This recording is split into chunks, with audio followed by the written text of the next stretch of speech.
या देवी सर्वभूतेषु मातृरूपेण संस्थिता नमस्तस्यै नमस्तस्यै नमस्तस्यै नमो नमः। या देवी सर्वभूतेषु तुष्टिरूपेण संस्थिता नमस्तस्यै नमस्तस्यै नमस्तस्यै नमो नमः। संत मत में इस स्तुति के अंतर्गत एक पंक्ति है, सापेक्षता के पार में त्रिपुटी कुटी के पार में। यह त्रिपुटी कुटी क्या है? त्रिपुटी यानी ज्ञान, ज्ञाता और ज्ञेय। इसी तरह ध्यान, ध्याता और ध्येय।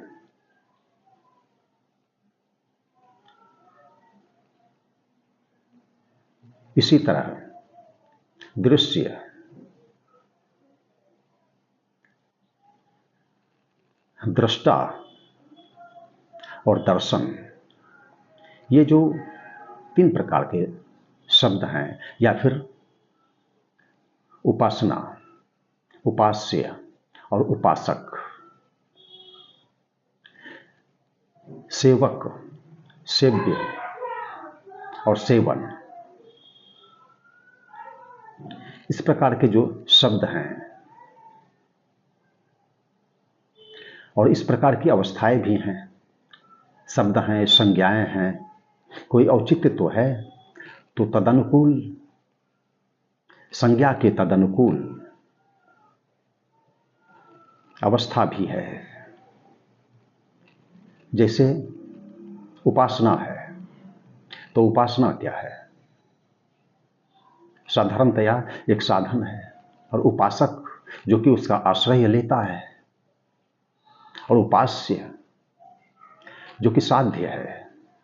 साध्य, साधक, साध्य और साधन, भक्त, भक्ति और भगवान, ये सब जो है। भक्ति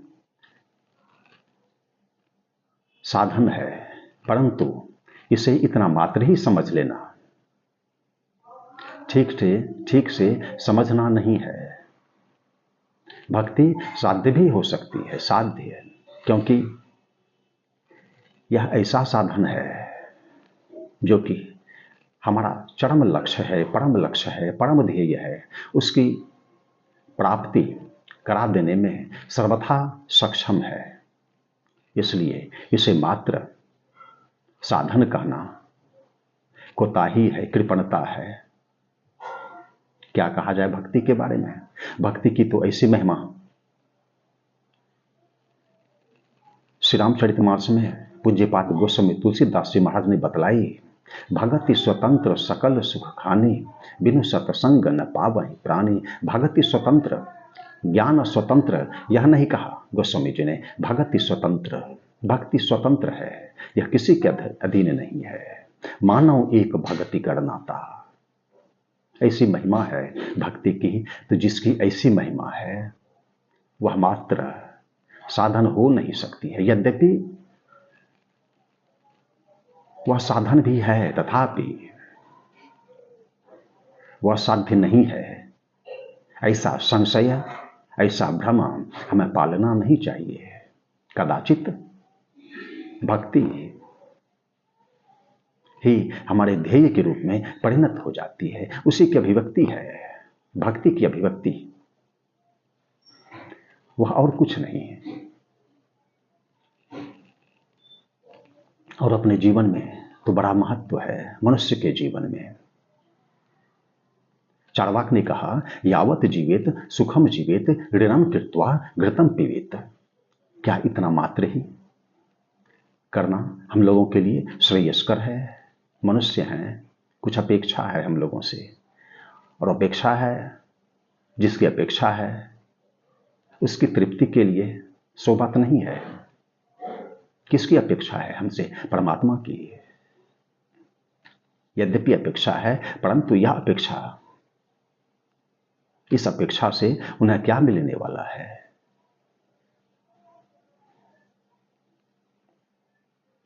इससे तो हमारा ही कल्याण होगा, हमारा ही श्रेयस्कर है। मात्र भोग के पीछे रह जाना, भौतिक संपन्नता जो है इसी के पीछे लीन रह जाना, इसी का संचय करते रह जाना, यह श्रेयस्कर नहीं है। भक्ति की बड़ी महिमा है। हम करें साधन, हमसे कुछ हो, हम थोड़ा साधन करने का प्रयास करें, यानी हम साधक बने। संपूर्ण सृष्टि कहां जा रही है? वैराग्य में जा रही है, भोग में नहीं जा रही है, योग में जा रही है, भक्ति में जा रही है। भक्ति रूपी योग में संपूर्ण सृष्टि समाहित होती चली जा रही है। सृष्टि उत्पन्न भी हुई तो उसी के गर्भ में, और इसका संचरण भी उसी में हो रहा है। जैसे समस्त नदियों का जल समुद्र में जा रहा है, उसी प्रकार यह जो सृष्टि का विस्तार है, जो हमें भोग दृष्टि गोचर होता है, मुक्ति कहां जा रही है?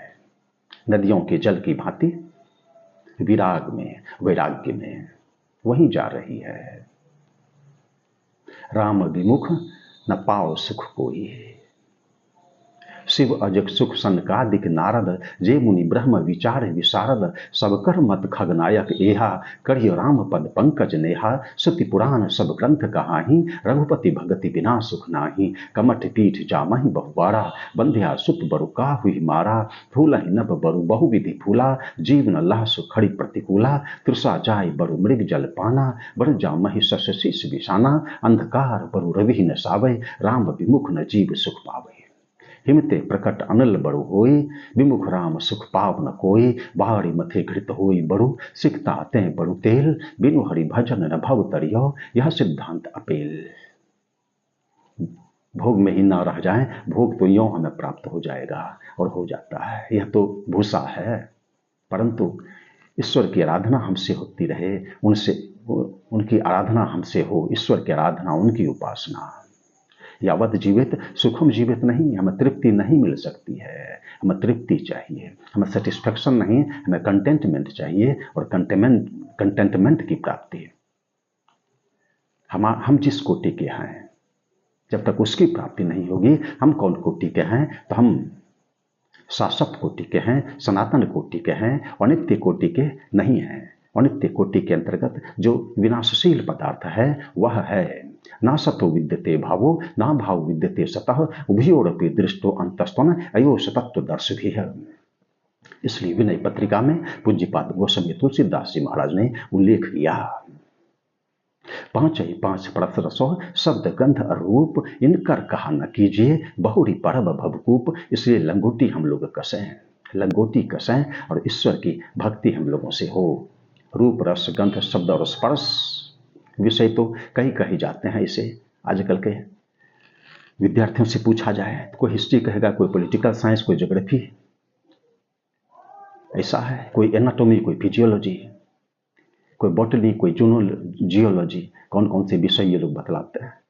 लेकिन वास्तव में विषय 5 ही हैं, रूप रस गंध शब्द और स्पर्श, यही विषय हैं। परंतु विषयों की परिधि में हम संचरित होते रह गए, तब क्या हुआ? मन एव मनुष्यानाम कारणम बंध मोक्षयो हो। इसलिए हमसे साधना भी कुछ बने, यह करने का प्रयास करें। आज इतना ही। सीताराम सीताराम सीताराम जय सीताराम, सीताराम सीताराम सीताराम जय सीताराम, सीताराम सीताराम सीताराम सीताराम सीताराम सीताराम सीताराम सीताराम सीताराम सीताराम सीताराम जय सीताराम, सीताराम सीताराम सीताराम जय सीताराम। धर्म की जय हो, अधर्म का नाश हो, प्राणियों में सद्भावना हो, विश्व का कल्याण हो। हर हर महादेव।